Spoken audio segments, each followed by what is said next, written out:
Assalamualaikum warahmatullahi wabarakatuh. Perkenalkan, nama saya Muhammad Arfani, NIM saya 19101228. Saya dari kelas 19 TT05H.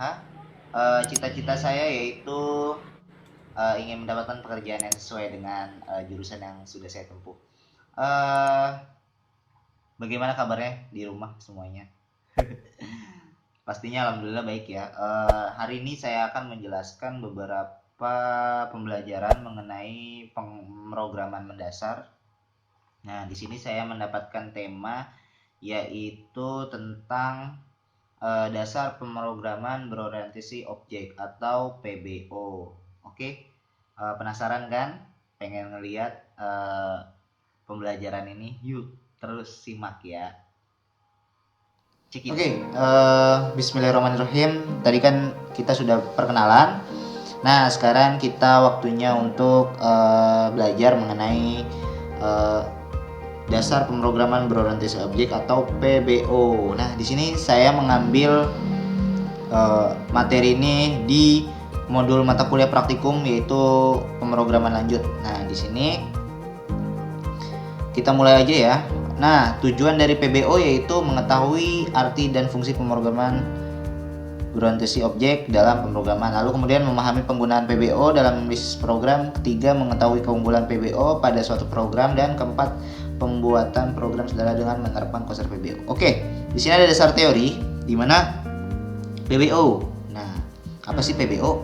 PBO yaitu merupakan suatu teknik atau cara membuat program yang berorientasi pada objek. Nah, sistem PBO ini terdiri dari komponen. Ada dua komponen, kelas dan objek, yang dapat melakukan interaksi dengan kelas atau objek. Nah, untuk menyelesaikan suatu tugas, hubungan antar kelas dan objek dalam PBO ditunjukkan pada gambar di sini. Di sini ada 3 gambar. Di sini ada objek, ada 3 objek ya. Dalam 3 objek ini ada 3 kelas. Nah, ada kelas data, member function dan member function. Nah, ketiga objek ini saling berhubungan. Nah, seperti ini contohnya. Lalu kemudian di sini ada programan. Nah, program PBO sederhana ini paling sederhana banget. Nah, di sini ada kelas X. Nah, X di sini didefinisikan sebagai kelas bernama X. Nah, di sini dia didefinisikan sebagai kelas. Lalu ada A, INTA. Nah, ini dia didefinisikan sebagai member data. Kemudian di sini B, dia didefinisikan sebagai member fungsi. Nah, lalu kemudian di X, P1, P2 ya, ini di baris 14 dia didefinisikan sebagai objek bernama P1 dan P2. Nah, di baris 16 ini ada objek P1 memanggil fungsi B. Nah, seperti ini guys. Nah, oke. Yang kedua, di sini mendefinisikan kelas dan isinya. Nah, pada contoh di atas ya, terdapat pendefinisian satu kelas bernama X. Nah, ini guys, X. Kemudian didefinisikan pada baris 4 sampai 11. Nah, pendefinisian kelas itu didefinisikan sebagai 4 sampai 11 nih. Nah, jadi 4 sampai 11 baris ini definisian X nih, yaitu kelas. Kemudian dalam program tersebut memiliki member data bernama A yang terdapat pada baris ke-7. Nah, di sini baris ke-7 ini sebagai member datanya A. Nah, A ini sebagai member data. Lalu yang B ini sebagai member fungsi. Nah, ini yang B sebagai member fungsi. Jika yang INTA ini sebagai member data, maka void B ini sebagai member fungsi. Oke, dilanjut.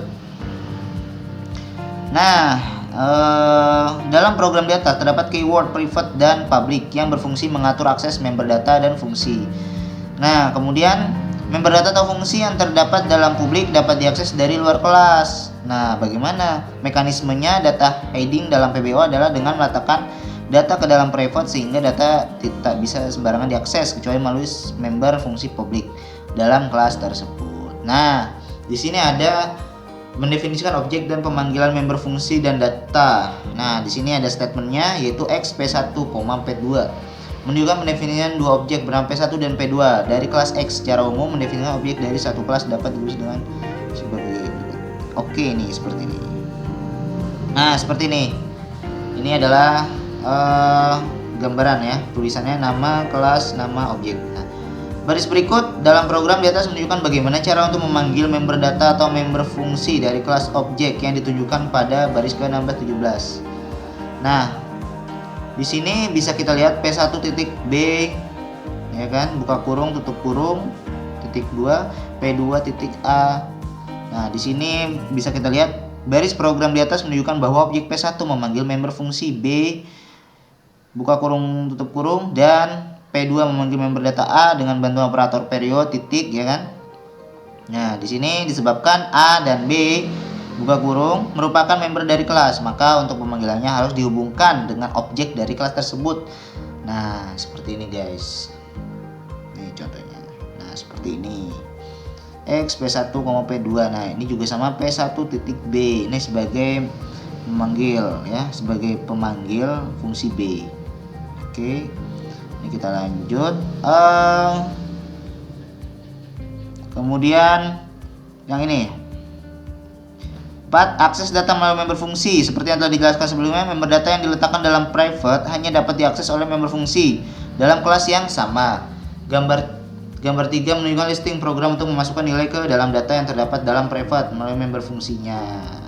Nah, ini adalah gambar 3 di mana ITTP mendefinisikan sebagai kelas, kemudian X mendefinisikan sebagai member data, kemudian Y sama juga member data, dan void input nilai INTC, string K ini sebagai member fungsi. Lalu kemudian di baris kedua 3 ITTP M1, M2 dia sebagai objek penama M1 dan M2. Lalu kemudian ada di baris 25 input nilai 10, IT Telkom. Nah, ini sebagai input nilai ke data X dan Y pada objek M. Nah, ini juga sama ya, yang di bawahnya nilai 2, 3, 4 Purwokerto. Nah, ini juga input nilai data X dan Y pada objek M2. Ini juga sama nih yang baris 28. Seperti itu teman-teman gambarannya. Dan di nomor 5 ada konstruktor. Nah, apa sih konstruktor? Ya, konstruktor yaitu ketika banyak objek yang dibuat, maka akan lebih mudah jika objek dapat menginisialisasi dirinya sendiri ketika pertama dibuat tanpa membutuhkan panggilan ke member fungsi. Inisialisasi otomatis ini dapat dilakukan dengan menggunakan member fungsi khusus disebut konstruktor. Nah, seperti itu penjelasannya. Konstruktor tereksekusi secara otomatis kapanpun objek dibuat. Ciri utama konstruktor memiliki nama yang sama dengan nama kelas. Format penulisan konstruktor dalam program adalah sebagai berikut. Nah, ini adalah bagian dari format nama kelas, buka kurung tutup kurung titik 2 member data nilai. Nah, seperti ini contohnya. Jadi nanti ketika teman-teman membuat sebuah program harus didasari oleh konstruktor juga ada. Kemudian ada contohnya nih seperti ini, contoh konstruktor dalam program. Nah, di sini teman-teman bisa lihat ini untuk kelasnya tetap sama, ITTP sebagai kelas, ini sebagai member data, kemudian di sini sebagai konstruktor. Nah, public titik 2 ITTP buka kurung tutup kurung titik 2 I buka kurung 33 ini sebagai konstruktor. Nah, jangan lupa dikasih seperti ini. Nah, lalu kemudian void display yaitu mendefinisikan sebagai member fungsi seperti dan output dari hasil contoh dalam program tersebut yaitu seperti ini. Ini outputnya. Lalu yang keenam ada overload konstruktor. Apa sih overload konstruktor? Overload konstruktor merupakan suatu kondisi terdapat lebih dari satu konstruktor dalam satu kelas dengan nama yang sama. Teman-teman bisa tahu lah ya, bisa baca. Dan kondisi ini dapat terjadi dikarenakan adanya pendefinisian objek dengan jumlah argumen yang berbeda.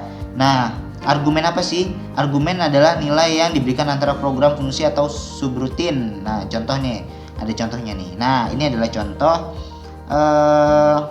overload konstruktor. Nah, di mana kelas ITTP sebagai definisi kelasnya, di sini ada definisikan member datanya, INTI dan string J.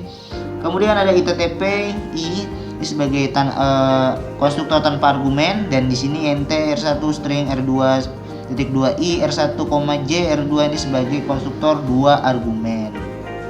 Nah, seperti ini. Lalu kemudian program dalam gambar di atas menunjukkan bahwa ketika objek 1 S1 dan S3 didefinisikan konstruktor 1 dipanggil secara otomatis.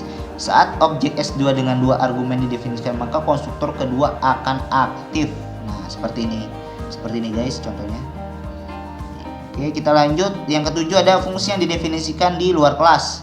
Nah, member fungsi tidak harus selalu didefinisikan di dalam kelas. Suatu fungsi dapat saja mendefinisikan di luar kelas dengan tetap memberikan deklarasi terlebih dahulu di dalam kelas. Nah, di sini ada contohnya, yaitu program definisi fungsi di luar kelas. Ini tetap ITTP sebagai kelas, INTI sebagai member data, terus void display ini deklarasi fungsi display.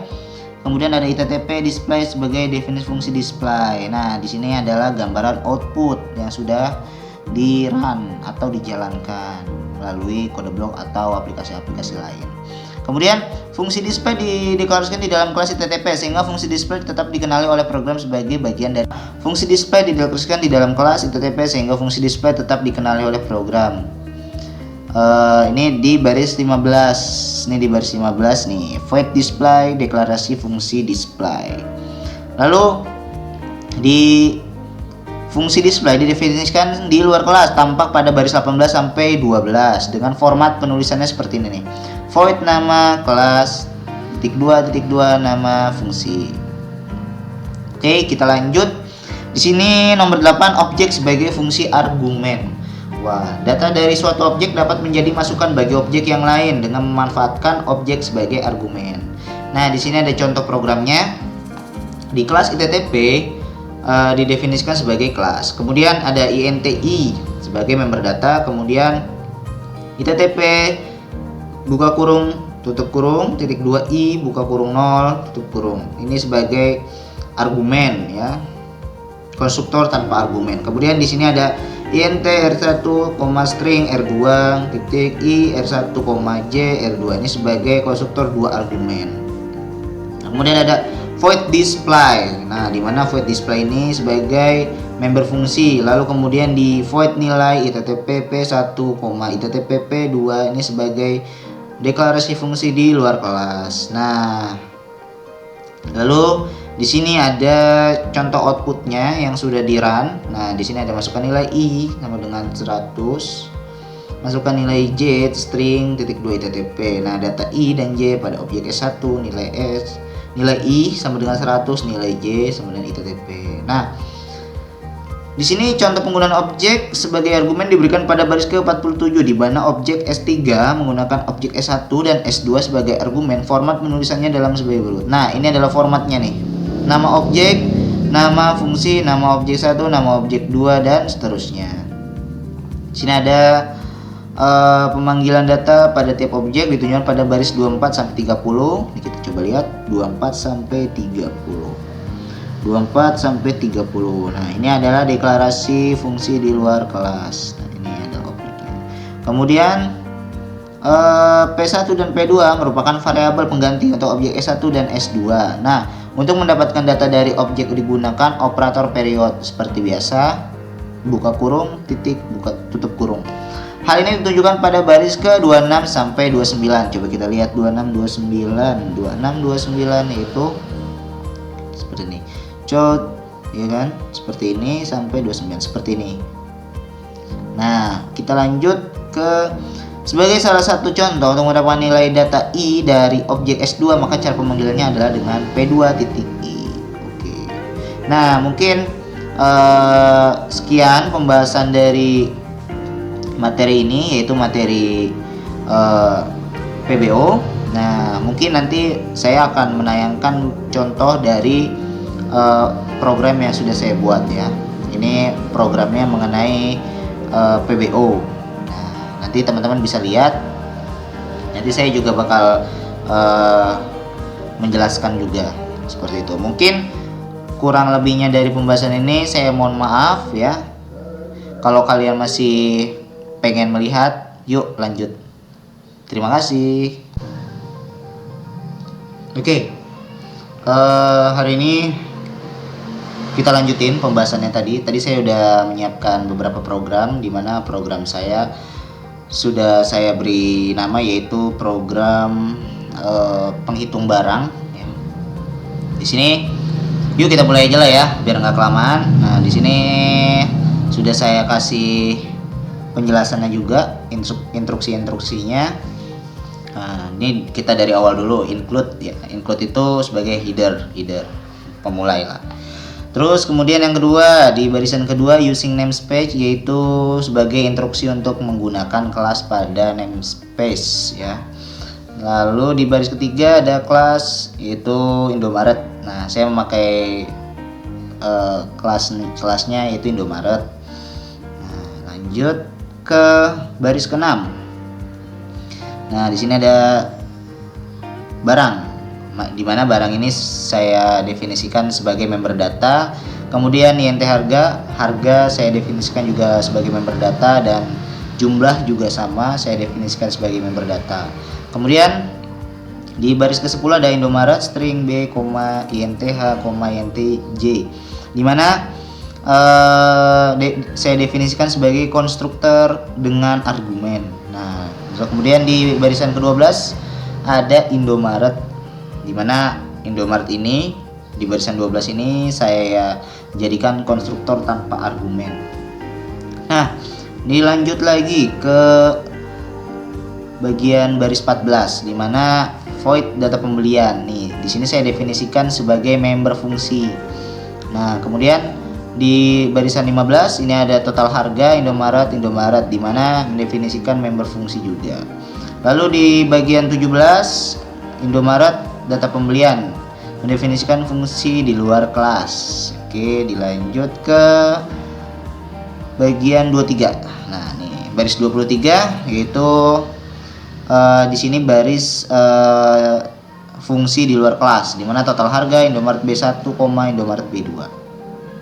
Nah, kemudian dilanjut ke baris ke-30, di mana di sini saya berikan penjelasan, yaitu instansiasi objek, di mana Indomaret B1, B2, TT1.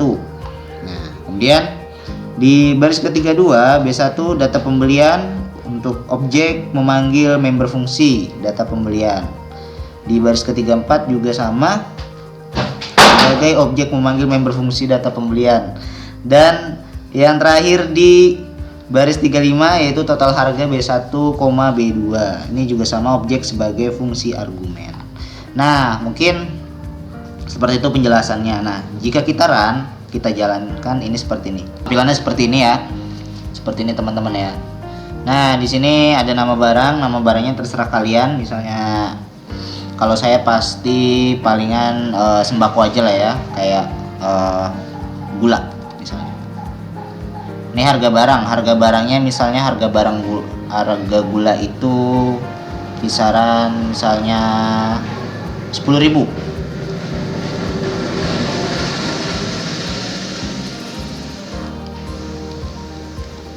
Gula, harga barangnya 10.000. Nah, ini ada jumlahnya 1 misalnya. Nah, di sini pasti kita bisa masuk lagi. Nah, ini nama barangnya misalnya satu laginya minyak.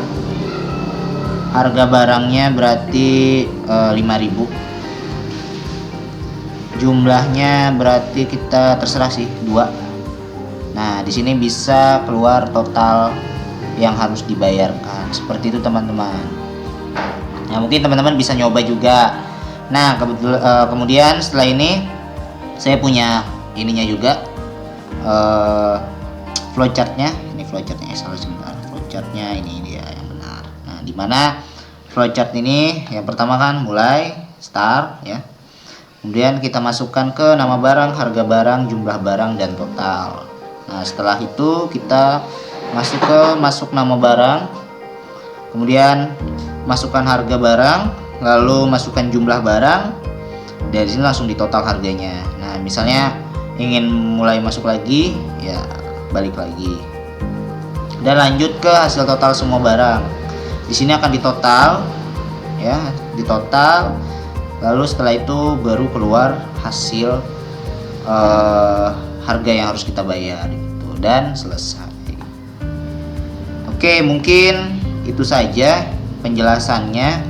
Kurang lebihnya saya mohon maaf ya. Terima kasih. Pesan dari saya yaitu hidup itu cuma satu kali, jadi jangan pernah sia-siakan ya, karena kita nggak punya immortal.